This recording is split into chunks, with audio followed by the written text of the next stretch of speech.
Hello दोस्तों, मैं श्यामन पांडे, आपका बहुत-बहुत स्वागत है हमारे चैनल पॉलिटी पढ़ो पे। जैसा कि आपको पता है कि हम हमारे चैनल पे Indian polity, constitution, constitutional law, international relations जैसे टॉपिक को डील करते हैं। इन सारे से रिलेटेड जो भी टॉपिक्स होते हैं, लेक्चर्स होते हैं और एमसीक्यूज़ होते हैं, उनको हम अपने चैनल पे डील करते हैं। और जो भी प्रीवियस ईयर के एग्ज़ाम्स में पूछे गए हैं, जो कि पीसीएस लेवल के एग्ज़ाम्स होते हैं या उससे नीचे के लेवल के एग्ज़ाम्स होते हैं, उससे रिलेटेड जो क्वेश्चंस होते हैं, उसको भी हम डील करते हैं।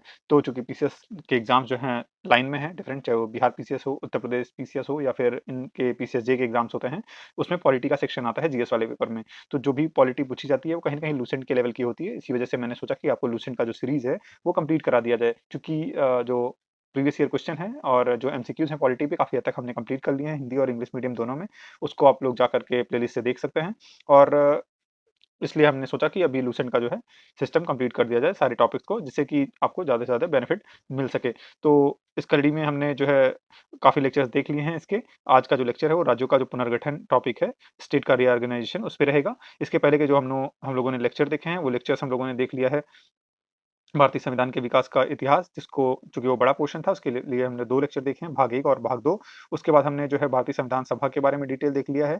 भारतीय संविधान की उद्देशिका अथवा जो प्रस्तावना है, उसपे हमने लेक्चर ले लिया है और उसके बाद हमने भारतीय संविधान के जो विदेशी स्रोत हैं, यानी सोर्सेज़ ऑफ इंडियन कॉन्स्टिट्यूशन, जो कि फॉरेन सोर्सेज़ हैं, उसको हमने कंप्लीट किया है और भारतीय संविधान की जो अनुसूची है, उस पे हमने लेक्चर ले लिया है। इन सारे जो टॉपिक्स हैं, जिनके लेक्चर हमने लूसेंट के ले लिए हैं, इनके एमसीक्यूज़ हमने जो है कर रखे हैं, जो कि प्रीवियस ईयर एग्ज़ाम में पीसीएस लेवल के पूछे गए हैं। तो आप प्लेलिस्ट से जाकर के हिंदी में या फिर इंग्लिश में जिसमें भी देखना चाहिए या फिर दोनों में आप एमसीक्यू लेक्चर्स वहाँ से देख सकते हैं। आगे चलने से पहले मैं आपको बोल दूँ, अगर अभी तक आपने चैनल को सब्सक्राइब नहीं किया तो कृपया करके चैनल को सब्सक्राइब कर दीजिए, वीडियोज़ को लाइक, शेयर करिए और बेल आइकन प्रेस कर लीजिए, जिससे कि इन्फॉर्मेशन आपको मिलता रहे। और अगर आप मुझसे जुड़ना चाहते हैं तो हमारे सोशल मीडिया हैंडल्स जो कि इंस्टाग्राम, ट्विटर और लिंक्डइन है, इन सारे पे आप मुझसे जुड़ सकते हैं। इन सारे के लिंक्स वीडियो के डिस्क्रिप्शन में दिए गए हैं। तो चलिए बिना लेट करते हुए हम जो है लेक्चर को शुरू करते हैं। तो लेक्चर जो है राज्यों का पुनर्गठन पे है और पुनर्गठन की बात की जाए तो भाषा के आधार पर राज्यों का जो पुनर्गठन उचित है या नहीं, इसकी जाँच के लिए संविधान सभा के अध्यक्ष जो है राजेंद्र प्रसाद ने इलाहाबाद उच्च न्यायालय के अवकाश प्राप्त न्यायाधीश एस.के. धर की अध्यक्षता में, ये पूछा जाता है किसकी अध्यक्षता में? तो एस.के. धर की अध्यक्षता में एक 4 सदस्यीय आयोग की नियुक्ति की थी। किसने की थी? राजेंद्र प्रसाद ने इलाहाबाद उच्च न्यायालय के अवकाश प्राप्त जो है न्यायाधीश थे एस.के. धर जी, उनकी अध्यक्षता में जो है 4 सदस्यीय आयोग की नियुक्ति की थी। इस बात का ध्यान देंगे, ये पूछा जाता है क्वेश्चन कि कौन से किसकी अध्यक्षता में ये कमीशन एस्टेब्लिश किया गया था, तो एस.के. धर उसका आंसर होता है। और फिर बोला गया है कि इस आयोग ने भाषा के आधार पर राज्यों का पुनर्गठन का विरोध किया है। तो आप ध्यान देंगे एस.के. धर की अध्यक्षता वाली जो कमीशन थी, वो उसने जो है पुनर्गठन का जो राज्यों का पुनर्गठन होगा, भाषा के आधार पे उसका विरोध किया है, इस बात का आप ध्यान देंगे। और प्रशासनिक सुविधा के आधार पर जो है राज्यों के पुनर्गठन का समर्थन किया है। तो किसके आधार पे विरोध किया है? तो यह देखेंगे तो राज्यों के पुनर्गठन का विरोध किया है किसके? भाषा के आधार पे। लेकिन प्रशासनिक सुविधा के जो आधार पे उन्होंने राज्यों का पुनर्गठन का समर्थन किया है, इस बात को ध्यान देंगे। ये दोनों बात पूछी जाती हैं, किस पे विरोध किया है और किस पे समर्थन किया है। तो जो है भाषा के आधार पे उन्होंने विरोध किया है पुनर्गठन का राज्यों के, और जो प्रशासनिक सुविधा की बात होती है, उसके आधार पे राज्यों का पुनर्गठन का समर्थन किया है। तो धर आयोग के निर्णयों की परीक्षा करने के लिए कांग्रेस कार्य समिति ने अपने जयपुर अधिवेशन में, किस अधिवेशन में? तो जयपुर अधिवेशन में, ये पूछा जाता है एमसीक्यू में, इस बात का ध्यान देंगे। तो कांग्रेस कार्य समिति ने अपने जयपुर अधिवेशन में जवाहरलाल नेहरू, वल्लभ भाई पटेल और पट्टाभी सीतारमैया की समिति का गठन किया। इसे जेवीपी समिति भी कहते हैं। जे से जवाहरलाल नेहरू, वी से वल्लभ भाई पटेल और पी से पट्टाभी सीतारमैया। तो इसको जेवीपी समिति भी कहते हैं, इस बात का आप ध्यान देंगे। तो जवाहरलाल नेहरू, वल्लभ भाई पटेल और पट्टाभी सीतारमैया की जो है समिति का गठन किया है। इस समिति ने भाषाई आधार पर राज्यों को पुनर्गठन की जो मांग थी, उसको खारिज कर दिया था। यानी कि इस जो जेवीपी कमिटी थी, इसने भी भाषा के आधार पर जो है राज्यों के पुनर्गठन की जो मांग थी, उसको स्वीकार नहीं किया था और उसको खारिज कर दिया था। तो जो इसके पहले एस.के. धर कमिटी थी, उसने भी भाषा के आधार पर खारिज कर दिया था राज्यों का पुनर्गठन, और जो जयपुर अधिवेशन में जेवीपी कमिटी एस्टेब्लिश हुई थी, जवाहरलाल नेहरू, वल्लभ भाई पटेल और पट्टाभी सीतारमैया की समिति, उसने भी भाषा के आधार पर जो है राज्यों का पुनर्गठन को खारिज कर दिया था। इस बात का आप ध्यान देंगे। आपसे ये क्वेश्चन पूछा जाता है या फिर कभी-कभार आपको मैचिंग में दिखाया जाता है कि कौन-सा जो राज्य है वो कब बना है,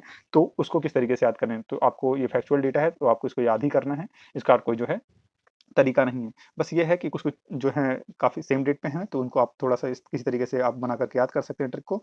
और इसके लिए मैं आपको स्पेशली जो नॉर्थ ईस्टर्न स्टेट है, उसके लिए मैं आपको एक ट्रिक बता दूँगा शॉर्ट्स में बना कर के, बाकी का जो हम देख लेते हैं। तो आंध्र प्रदेश जो है 1 अक्टूबर 1953 में बना, सबसे पहला यही था, तो आप इसको याद रखेंगे क्योंकि अगर आप 1-2 याद रखते हैं, तो आप मैच करा ले जाते हैं कहीं न कहीं। तो आंध्र प्रदेश 1 अक्टूबर 1953 में बना, महाराष्ट्र बना 1960 में। महाराष्ट्र और गुजरात चूँकि दोनों साथ में थे, एक ही साथ में उनको फिर अलग-अलग किया गया था, इसीलिए महाराष्ट्र और गुजरात जो है साथ में ही बने थे 1960 में 1 मई को, इस बात का आप ध्यान देंगे। बाद में नागालैंड बना था 1963 में, हरियाणा बना है 1966 में, हिमाचल प्रदेश 1971 में 25 जनवरी को, फिर मेघालय, मणिपुर और त्रिपुरा ये तीनों जो है 21 जनवरी 1972 को बने हैं। फिर सिक्किम ये पूछा जाता है, जहाँ-जहाँ मैं टिक आपको तीर लगा रहा हूँ, उसको आप ज़रूर याद करेंगे क्योंकि ये सारे जो हैं पूछे जाते हैं। ये बहुत ही इंपॉर्टेंट है क्योंकि अगर आप जितना मैंने टिक लगाया है, उसको अगर आप याद कर लेंगे, तो काफ़ी हद तक आप जो है मिला ले जाएँगे। मिज़ोरम 20 फरवरी 1987 को, अरुणाचल प्रदेश जो है 1987 को 20 फरवरी को, यानी कि मिज़ोरम और अरुणाचल प्रदेश ये दोनों जो है साथ में बने हैं, इस बात का भी आप ध्यान देंगे, ये दोनों साथ में बने हैं। गोवा जो है 30 मई 1987 को, ये भी पूछा जाता है, तो गोवा भी आप याद रखेंगे 1987 में। और जो छत्तीसगढ़ है, वो 1 नवंबर जो है 2000 को और उत्तराखंड 9 नवंबर 2000 को। उत्तराखंड पीसीएस वाले लोग ध्यान देंगे कि उत्तराखंड के लोग ये ध्यान रखेंगे कि 9 नवंबर 2000 को जो है उत्तर प्रदेश से अलग होकर उत्तराखंड बना था। बाकी झारखंड जो है वो 28वां जो राज्य है वो 15 नवंबर 2000 को बना और तेलंगाना जो है सबसे लास्ट में बना था। लेकिन चूँकि अभी रीऑर्गेनाइज़ेशन हुआ तो स्टेट की बात करी जाए तो अब 29 से जो है घट करके 28 हो गए हैं क्योंकि जो इसके पहले जम्मू कश्मीर राज्य हुआ करता था, अब उसको जम्मू कश्मीर और लद्दाख को 2 अलग-अलग यूनियन टेरिटरी बना दिया गया है। तो अभी भी हमारे पास जो है 28 ही राज्य हैं, इस बात का ध्यान देंगे। 28 राज्य हैं और 8 केंद्र शासित जो है प्रदेश हैं, इस बात का ध्यान देंगे। आगे के लेक्चर को हम देखते हैं। तो कह रहा है कि नेहरू, पटेल एवं सीतारमैया जेवीपी, अभी मैंने इसके पहले आपको बताया कि इसको जेवीपी समिति बोलते थे। समिति की रिपोर्ट के बाद जो है मद्रास राज्य में के तेलुगु जो भाषी लोग थे, उसमें पोट्टी श्रीमालू के नेतृत्व में आंदोलन प्रारंभ हुआ। तो जेवीपी समिति का जो रिपोर्ट आया, उसी के बाद में ही जो है मद्रास राज्य के जो तेलुगु भाषी लोग थे, उनके जो है जो लीडर थे वो पोट्टी श्रीमालू थे। तो पोट्टी श्रीमालू के नेतृत्व में आंदोलन प्रारंभ हुआ। तो ये कभी-कभार इनका नाम पूछा जाता है कि जो लीडर थे, कौन थे? जो तेलुगु भाषी लोगों के लिए जो है आंदोलन कर रहे थे। तो 58 दिन के आमरण अनशन के बाद जो है 15 दिसंबर 1952 को जो है पोट्टी श्रीमालू की जो है मृत्यु हो जाती है इनकी। तो इस बात का ध्यान देंगे और कभी-कभार बहुत ज़्यादा फैक्चुअल जब क्वेश्चन पूछे जाते हैं, तो इस तरीके के क्वेश्चन भी पूछ लिए जाते हैं कि कितने दिन तक उन्होंने आमरण अनशन किया था, तो 58 डेज़ इसका आंसर हो जाएगा। और जो है इसके बाद इनकी जो है मृत्यु हो गई थी 15 दिसंबर 1952 को पोट्टी श्रीमालू की।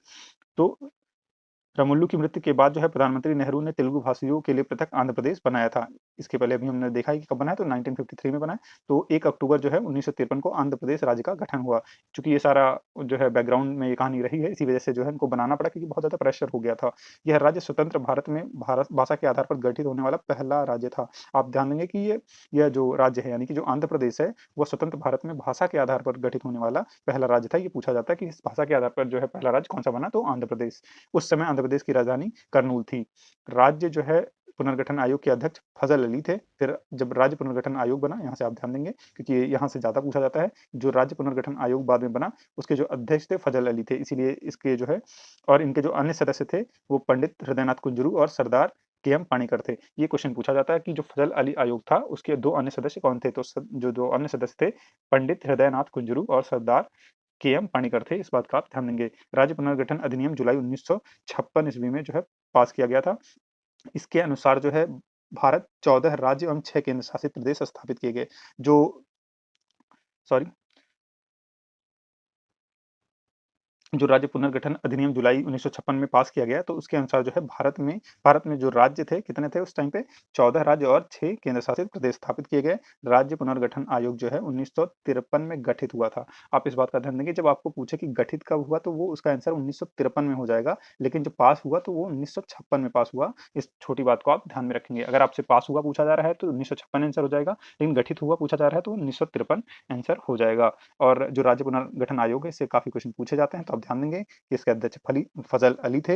इसके जो अन्य सदस्य थे, वो पंडित हृदयनाथ कुंजरू और सरदार के.एम. पाणिकर थे, जो पास किया गया था जुलाई 1956 में। और इसके अनुसार जो है भारत में 14 राज्य और 6 केंद्र शासित प्रदेश उस टाइम पे हुआ करते थे। आगे देखते हैं, तो नवंबर 1954 में 54 ईस्वी में जो है फ्रांस की सरकार ने अपनी सभी बस्तियों यानी कि पौंडीचेरी, यनम, चंद्रनगर और कैरिकल को भारत को सौंप दिया। कब? तो 1954 में, और फ्रांस की सरकार ने। तो कभी-कभी पूछा जाता है कि जो है ये सारी चीज़ें जो पौंडीचेरी है, यनम है, चंद्रनगर है और करैकल है, ये किसके अधीन था पहले? तो फ्रांस के अधीन हुआ करता था। ये क्वेश्चन पूछा जाता है, तो आप इस बात का ध्यान देंगे। तो इसको किसको? भारत को सौंप दिया। 28 मई 1956 को इस संबंध में संधि पर हस्ताक्षर हो गए। इसके बाद जो है इन सभी को मिलाकर पौंडीचेरी संघ राज्य क्षेत्र का गठन किया गया। तो इन सारे को मिलाकर के जो है पौंडीचेरी जो है संघ राज्य क्षेत्र का गठन किया गया। भारत सरकार ने 18 दिसंबर 1961 ईस्वी को गोवा, दमन व दीव की मुक्ति के लिए पुर्तगालियों के विरुद्ध जो है कार्रवाई की और उन पर पूर्ण अधिकार कर लिया। तो जो गोवा, दमन और दीव थे, वो पहले पुर्तगालियों के अधीन हुआ करते थे, और जो है पौंडीचेरी, यनम, चंद्रनगर, करिकल वो फ्रांस के अधीन होते थे। इन दोनों बात को आप ध्यान देंगे और आप डिफरेंस करेंगे कि पुर्तगालियों के पास कौन थे और फ्रांस के पास कौन थे। तो जो है गोवा, दमन, दीव की मुक्ति के लिए पुर्तगालियों के विरुद्ध कार्रवाई की और उन पर पूर्ण अधिकार कर लिया। 12वें संविधान संशोधन द्वारा गोवा, दमन, दीव को जो है प्रथम परिशिष्ट में शामिल करके भारत का अभिन्न अंग बना दिया गया है। तो कौन सा इससे रिलेटेड अमेंडमेंट है? तो 12वां संविधान जो संविधान संशोधन है, 12th जो है संविधान संशोधन है, उसके तहत जो है गोवा, दमन, दीव को जो है प्रथम परिशिष्ट में शामिल करके भारत का अभिन्न अंग बना दिया गया। तो इस बात का ध्यान देंगे। तो गोवा, दमन, दीव से रिलेटेड जो अमेंडमेंट है वो 12वां संविधान संशोधन है। इस बात का ध्यान देंगे। मैं आपसे बोल दूं कि संविधान संशोधन पे हमने जो है एक एमसीक्यू लेक्चर भी लिया है और इंग्लिश में हमने जो है लेक्चर भी ले रखा है। आप जाकर के उनको प्लेलिस्ट से देख सकते हैं। वर्तमान समय में भारत में 28 राज्य एवं 8 राज्य जो है संघ राज्य क्षेत्र हैं। 28 राज्य और 8 संघ राज्य क्षेत्र। आप इसका ध्यान देंगे क्योंकि इसके पहले जो है तेलंगाना था तो 29 स्टेट हो गए थे। लेकिन जब से जो है जम्मू कश्मीर को जो है उसका राज्य का दर्जा जो है हटा करके उसको यूनियन टेरिटरी बनाया गया है, तब से 28 राज्य और 8 संघ राज्य क्षेत्र हो गए हैं। तो वर्तमान समय में भारत में 28 राज्य और 8 संघ राज्य क्षेत्र हैं। इन्हें ही संविधान की प्रथम अनुसूची में शामिल किया गया है। तो इस बात का ध्यान देंगे। अब क्षेत्रीय परिषद के बारे में देखते हैं। तो भारत में 5 जो है क्षेत्रीय परिषद हैं। इस बात का ध्यान देंगे। तो कितने हैं? तो 5 इस बात का ध्यान देंगे। इनका गठन जो है राष्ट्रपति जो है के द्वारा किया जाता है। तो ये पूछा जाता है कि जो क्षेत्रीय परिषद होती है उनका गठन कौन करता है? तो राष्ट्रपति के द्वारा किया जाता है, और केंद्रीय गृह मंत्री या राष्ट्रपति द्वारा मनोनीत केंद्रीय मंत्री जो है क्षेत्रीय परिषद का अध्यक्ष होता है। तो अध्यक्ष कौन होगा क्षेत्रीय परिषद का? तो केंद्रीय मंत्री या राष्ट्रपति के द्वारा जो भी मनोनीत केंद्रीय मंत्री होता है, वह जो है राष्ट्र जो क्षेत्रीय परिषद होगा उसका अध्यक्ष होगा। संबंधित राज्यों के मुख्यमंत्री उपाध्यक्ष होते हैं। इस बात का ध्यान देंगे। तो जो संबंधित जो राज्य होंगे उनके जो मुख्यमंत्री होंगे वो उपाध्यक्ष होंगे, जो प्रतिवर्ष बदलते रहते हैं। आप ध्यान देंगे, यहाँ पे आपको फंसा के पूछा जा सकता है कि जो मुख्यमंत्री होते हैं राज्य के वो अध्यक्ष होते हैं। तो अध्यक्ष वो नहीं होंगे। अध्यक्ष हमेशा केंद्रीय मंत्री होगा, जो कि चाहे वो राष्ट्रपति उसको नामित करे, मनोनीत करे, या केंद्रीय मंत्री केंद्रीय जो है गृह मंत्री उसको मनोनीत करे। और जो उपाध्यक्ष होंगे वो संबंधित राज्य के मुख्यमंत्री होंगे, जो प्रतिवर्ष बदलते रहते हैं। यह केंद्र राज्य संबंधों को सुधारने के लिए महत्वपूर्ण भूमिका निभाती है। इस बात का भी ध्यान देंगे। तो जो मुख्यमंत्री होते हैं राज्यों के, वो अलग-अलग स्टेट के, वो हर साल बदलते रहते हैं, वो उपाध्यक्ष होंगे, और जो केंद्रीय गृह मंत्री या राष्ट्रपति द्वारा जो नामित किए जाएँगे केंद्रीय मंत्री, वो क्षेत्रीय परिषद के जो हैं अध्यक्ष होंगे। इस बात का ध्यान देंगे। क्षेत्रीय परिषद को 1956 ईस्वी में राज्य पुनर्गठन अधिनियम के तहत स्थापित किया गया था, ये भी ध्यान देंगे। तो पूछा जाता है कि क्षेत्रीय परिषद को जो है किसके मतलब किस अधिनियम के अकॉर्डिंग जो है स्थापित किया गया है? तो राज्य पुनर्गठन अधिनियम के जो है तहत स्थापित किया गया था। अतः ये जो है संवैधानिक निकाय है, किंतु यह संवैधानिक निकाय नहीं है, क्योंकि यह संविधान में वर्णित नहीं है। संविधान में इसके बारे में बात नहीं की गई है। यह संवैधानिक निकाय है, किंतु यह संवैधानिक निकाय नहीं है। इस बात का ध्यान देंगे। ये क्वेश्चन पूछा जाता है कि संवैधानिक निकाय है कि नहीं है? तो ये जो है कॉन्स्टिट्यूशनल बॉडी नहीं है, क्योंकि कॉन्स्टिट्यूशन में इसका मेंशन नहीं है। यह जो है अधिनियम के तहत आया है, इसीलिए संवैधानिक निकाय है। तो राज्य पुनर्गठन अधिनियम के तहत जो है क्षेत्रीय परिषद आया है। इस बात का ध्यान देंगे। तो जो अभी हमने देखा, चूँकि 5 जो है क्षेत्रीय परिषद हैं, तो पाँचों कौन-कौन से हैं उनको देख लेते हैं हम लोग। तो उत्तरी क्षेत्रीय परिषद है जिसमें पंजाब, हरियाणा, हिमाचल प्रदेश, राजस्थान, जम्मू कश्मीर, लद्दाख, चंडीगढ़ और न्यू दिल्ली आते हैं। मध्य जो क्षेत्रीय परिषद है उसमें उत्तर प्रदेश, मध्य प्रदेश, उत्तराखंड एवं छत्तीसगढ़ आते हैं। ये सब आपको आप मैप बना के याद कर लीजिए, आपको आराम से ये चीज़ें याद हो जाएँगी। पूर्वीय क्षेत्रीय परिषद जो है जिसमें बिहार, पश्चिम बंगाल, उड़ीसा, झारखंड, असम, सिक्किम, मणिपुर, त्रिपुरा, मेघालय, नागालैंड, अरुणाचल प्रदेश और मिजोरम आते हैं। पश्चिमी जो क्षेत्रीय परिषद है उसमें गुजरात, महाराष्ट्र, गोवा, दमन दीव एवं दादर नगर हवेली आते हैं। दक्षिणी जो क्षेत्रीय परिषद है उसमें आंध्र प्रदेश, तेलंगाना, केरल, कर्नाटक और तमिलनाडु और पुडुचेरी आते हैं। पूर्वोत्तर जो परिषद है जो कि नॉर्थ ईस्ट की है, इनका जो गठन है संसदीय अधिनियम जो है इसको बाद में बनाया गया था, ये 6वां जो है। तो इसका जो गठन हुआ था वो संसदीय अधिनियम पूर्वोत्तर परिषद अधिनियम 1971 द्वारा किया गया था। बाकी और जो सारे हैं उनका जो है 1956 के अधिनियम के द्वारा किया गया था। यह जो है 8 अगस्त 1972 को जो है अस्तित्व में आया था। इनके सदस्यों में असम, मणिपुर, मिज़ोरम, अरुणाचल प्रदेश, नागालैंड, मेघालय, त्रिपुरा तथा सिक्किम सम्मिलित हैं। तो इन सबको आप ध्यान रखें। असम, मणिपुर, मिजोरम, अरुणाचल प्रदेश, नागालैंड, मेघालय, त्रिपुरा और सिक्किम सम्मिलित हैं। 1994 ईस्वी में सिक्किम पूर्वोत्तर परिषद का 8वां सदस्य बना। सबसे लास्ट में जो है 1994 में जो है सिक्किम जो है पूर्वोत्तर जो परिषद का 8वां सदस्य बना था। इसके कार्य कुछ अतिरिक्त जो है कार्य सहित वह जो क्षेत्रीय परिषदों के हैं। तो इसके कार्य जो हैं कुछ अतिरिक्त भी हैं, जो कि मतलब क्षेत्रीय परिषद जो ऊपर 5 क्षेत्रीय परिषद दिए गए हैं, तो उनके अतिरिक्त भी इसके कुछ कार्य होते हैं। तो और देख लेते हैं मुख्यालय कहाँ-कहाँ है। तो यहाँ से क्वेश्चन पूछा जाता है, तो आप इस बात का ध्यान देंगे कि कहाँ किस क्षेत्रीय परिषद का मुख्यालय कहाँ है। तो उत्तरी जो क्षेत्रीय परिषद है उसका मुख्यालय नई दिल्ली में है।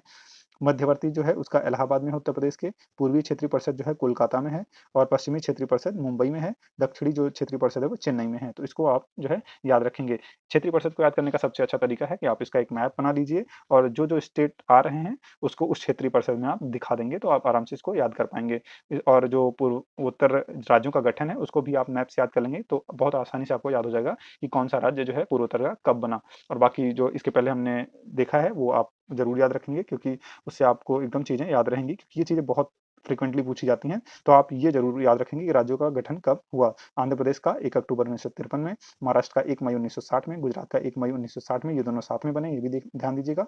नागालैंड जो आप ये ध्यान देंगे कि जो नॉर्थ ईस्ट के स्टेट हैं उसमें से नागालैंड सबसे पहले बना था 1963 में। तो इस तरीके से कुछ-कुछ चीज़ें आप याद रखेंगे तो आप बहुत आराम से याद कर पाएँगे। हरियाणा जो है 1 नवंबर 1966 को बना, हिमाचल प्रदेश 25 जनवरी 1971 को बना, मेघालय 21 जनवरी 1972 को बना, मणिपुर 21 जनवरी 1972 को बना, त्रिपुरा 21 जनवरी 1972 को बना। यानी कि ये तीनों जो है साथ में आपके बने हैं।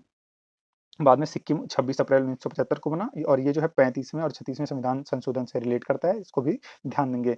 तो 36वां जो संविधान संशोधन था उससे जो है इसको भारत में मिला करके फुल स्टेट का दर्जा दिया गया था सिक्किम को। मिज़ोरम जो है 20 फरवरी 1987 में बना, अरुणाचल प्रदेश 20 फरवरी 1987 में बना, गोवा जो है वो 30 मई 1987 में बना, छत्तीसगढ़ जो है 1 नवंबर 2000 को बना, उत्तराखंड 9 नवंबर 2000 को बना, झारखंड 15 नवंबर 2000 को बना, तेलंगाना जो है 2 जून 2014 को बना। तो ये सारे बहुत इंपॉर्टेंट फैक्टर हैं जो कि मैंने आपको बताया है। आप इन सारी चीज़ों को याद रखेंगे और क्षेत्रीय परिषद को आप एक मैप बना के याद कर लेंगे, तो आपको आराम से याद हो जाएगा। तो इस तरीके से हमने जो है ये सारे जो इस पे लेक्चर था वो हमने राज्यों का पुनर्गठन कंप्लीट किया है। तो आगे का जो लेक्चर रहेगा संघ और उसका राज्य क्षेत्र, जो कि संविधान का भाग 1 होता है, जो कि अनुच्छेद 1 से लेके 4 तक डील करता है, उसको हम देखेंगे। और आपसे कह दूँ कि अगर अभी तक आपने चैनल को सब्सक्राइब नहीं किया है, तो कृपया करके चैनल को सब्सक्राइब कर दीजिए, वीडियोज़ को लाइक और शेयर कर दीजिए और बेल आइकन प्रेस कर लीजिए, जिससे कि इन्फॉर्मेशन आप तक पहुँचती रहे। और अगर आप मुझसे जुड़ना चाहते हैं, तो हमारे सोशल मीडिया हैंडल्स जो कि इंस्टाग्राम, ट्विटर और लिंक्डइन हैं, इन पे आप मुझसे जुड़ सकते हैं। इन सारे के लिंक वीडियो के डिस्क्रिप्शन में दिए गए हैं। So thank you so much. Please like and share the videos and subscribe my channel polity पढ़ो। बहुत-बहुत धन्यवाद। Have a nice day.